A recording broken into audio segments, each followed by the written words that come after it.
Vision therapy, any therapy में brain को शांत आप मेडिटेशन से कर लो, आंखों को शांत कर लो आप, चलो भाई ठीक है मैं बिल्कुल आंख बंद करके बैठा हूं, 2-4 घंटे में आंखों का यूज नहीं कर रहा हूं, ओके मान लिया, बस वो ऑप्टिक नर्व का क्या करेंगे? तो उसके लिए एक बड़ी सुंदर सी विजन थेरेपी है, एक एक्सरसाइज है जिससे आप अपनी ऑप्टिक नर्व को स्पेसिफिकली और वो फ्यूजन सेंटर को शांत कर सकते हैं। उसका नाम है पामिंग। पामिंग करना क्या है? बहुत सिंपल सी बात है। लोग पामिंग करने के पहले हाथ को रब करते, पहले तो रब अप करने की कोई जरूरत नहीं है। आपको मालूम नहीं आपकी हथेलियां और आपकी आंख कितनी हीट प्रोड्यूस करते हैं, ये एक्सरसाइज में मैं आपको 1 सेकंड में समझाता हूं। क्या करना है, ये आपकी जो स्मॉल फिंगर का कॉर्नर है दोनों का, इन दोनों को ऐसे क्रॉस एक के ऊपर एक रख लो। ओके। तो यहाँ एक इन्वर्टेड वी बन जाता है। ओके। अब आपका ये नोज ब्रिज है। हाँ। ये वी को इस नोज ब्रिज पे टिका दो और हथेलियों को स्लोली ये बंद कर दो। अब हथेलियां चारों तरफ से बंद हो गई। अंदर एक बार आंख खोल के देख लो कहीं से लाइट तो नहीं आ रहा, और फिर अंदर आंखों को बंद कर लो और बस ये एल्बोज हैं, इनको यदि चाहे तो टेबल पे कोई पिलो के ऊपर रेस्ट कर दो, थोड़ा सा सर ऐसा हो जाए। 2 से 5 मिनट आप ये एक्सरसाइज करिए। 3 दिन में आपको पता लगेगा कि ऑप्टिक नर्व शांत होनी शुरू हो गई, क्योंकि ऑप्टिक नर्व को एक ही चीज शांत करती है, वो है Z black dark black colour. Black colour आपकी ऑप्टिक नर्व को शांत करता है, इसलिए रात को सोते वक्त सारे लाइट ऑफ करके जितना हो सके हम डार्क कर लेते हैं, जिससे वो ऑप्टिक नर्व शांत, जैसे ऑप्टिक नर्व शांत होती है आई बॉल और ब्रेन अपने आप शांत होते हैं। क्या यही वजह है कि दुनिया भर में जितने भी स्लीप एक्सपर्ट्स हैं वो ये सलाह देते हैं that sleep in a pitch dark room? उसका कारण है ऑप्टिक नर्व को शांत करना। क्योंकि वो स्टिमुलेशन उसका कंटिन्यूसली चलता रहता है, जिसको हमारे शास्त्रों में योग निद्रा कहा गया है। अब मैं आपको कुछ बात बताऊं रशेष, कि एक्सपर्ट्स रिसर्च के बाद कहते हैं 15 minutes of palming is equal to 8 hours of sleep. Wow. उसका कारण सिर्फ ये है कि पामिंग क्या है, एक तो ऑप्टिक नर्व को शांत करती है, स्टीरियोप्सिस सेंटर जो आपका फ्यूजन सेंटर उसको शांत करती है, आपके ब्रेन को शांत करती है, और it is a conscious rest to the eye. तो वो जो REM रैपिड आई मूवमेंट वो रुक जाता है, जो स्लीप में चालू रहता है, जो हमेशा चालू रहता है। क्या करें, पामिंग तो कर रहे हैं हम, तो काम कर लें। एक छोटे बच्चे यदि पामिंग कर रहे हैं तो उनको कुछ अच्छी सी स्टोरी सुनाओ भाई, उनके मन को पसंद है जो, उनसे बातें करो उनके स्कूल की, जिससे उनका मन लगे, 2 मिनट 5 मिनट बैठे।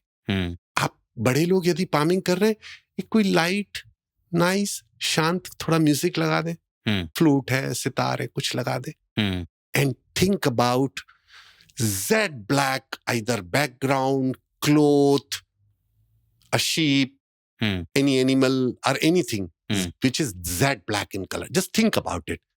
वो काला कलर धीरे धीरे फैलता जाएगा। मेरे सेंटर में बहुत बच्चे आते हैं, और उसमें से बहुत सारे बच्चों को विजन प्रॉब्लम जब होती है और मैं उनसे पूछता हूँ तो उनके पेरेंट्स कहते हैं बच्चे को अंधेरे में बहुत डर लगता है, तो रात को हम लाइट चालू करके सोते हैं, और उनको विजन प्रॉब्लम शुरू हो जाती है। तो जो नाइट बल्ब लगाते हैं रात को, नाइट बल्ब होते हैं, कुछ लोग तो 10-20 वॉट का बल्ब भी चालू करके सोते, क्योंकि बच्चे को डर लगता है अंधेरे में। बिल्कुल ठीक।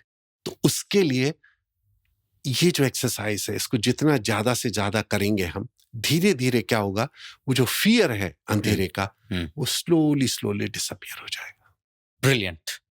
ब्रिलियंट।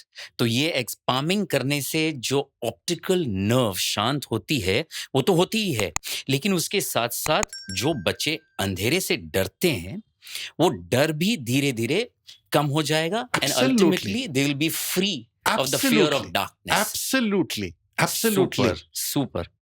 ये जो मैंने पामिंग के बारे में बात की,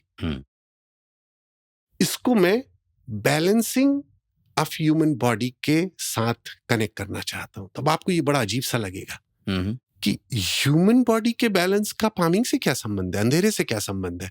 बहुत सिंपल है।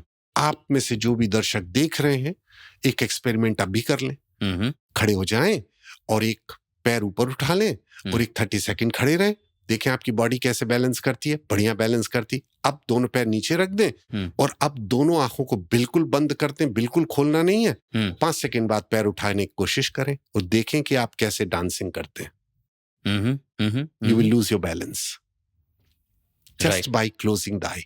उसका सीधा इंपैक्ट आता है हमारे मिड ब्रेन में, सब ब्रेन में एक ऑर्गन होता है जिसको हम वेस्टिबुलर कहते हैं। वो वेस्टिबुलर में एक कैनाल होती है जिसमें एक फ्लूइड मूव करता है जो हमारी बॉडी को बैलेंस करता है। जैसे ही हम आंख बंद करते हैं, वो अंधेरा होता है, वो फ्लूइड का मूवमेंट कम हो जाता है और बॉडी बैलेंस करना छोड़ देती है।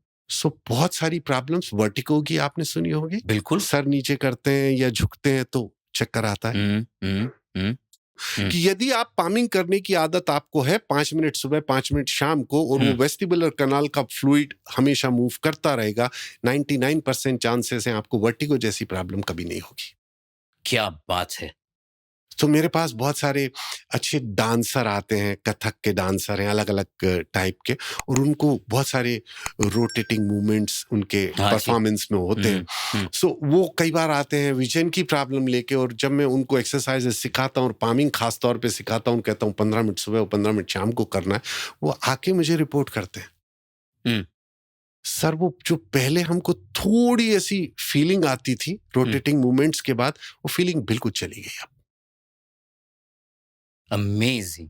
बच्चियों की मम्मियां आके और बोलती हैं कि सर बाकी तो सब अच्छा है, एक तो नींद बहुत आने लगी है, रिलैक्सेशन बहुत हो गया है, बच्ची की मेमोरी इंप्रूव हो गई है पामिंग करने से। पामिंग करने से सारा फंक्शन को आप समझ लें, आंखों से लेके ब्रेन तक जो हमने सीखा अभी, यदि आप उसको समझेंगे, वो सीधा इंपैक्ट मेमोरी पे डालता है।